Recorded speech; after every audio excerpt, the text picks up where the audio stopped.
Welcome to our channel. Today we how to restore rate limits in Xano for stable app APIs step by step clearly. To restore rate limits in Xano for your app APIs, start by logging into your Xano account. Navigate to your workspace where the API you want to edit is located. Select the API section from the main dashboard.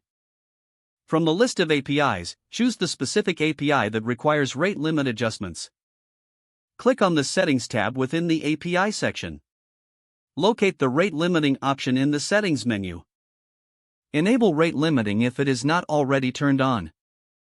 Set the desired limits for requests per minute based on your application's needs.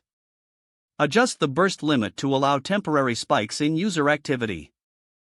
Review the default response message for when the limit is exceeded.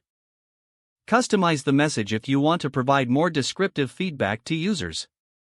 Save your changes to apply the new rate limits.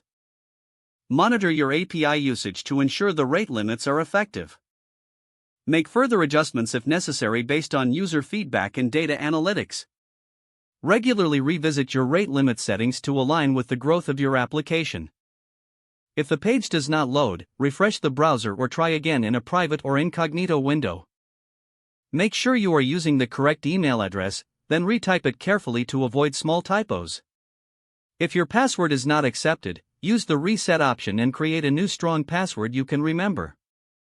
Check your spam folder for verification or security emails, then complete any requested confirmation steps.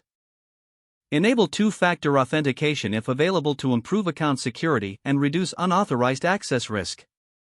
After signing in, review your profile details so your contact information and settings are accurate and current. If you see an error message, note it down and try again after restarting your device and internet connection. Log out when you finish, especially on shared devices, to keep your account and payment information secure. If the page does not load, refresh the browser or try again in a private or incognito window. Make sure you are using the correct email address, then retype it carefully to avoid small typos. If your password is not accepted, use the reset option and create a new strong password you can remember.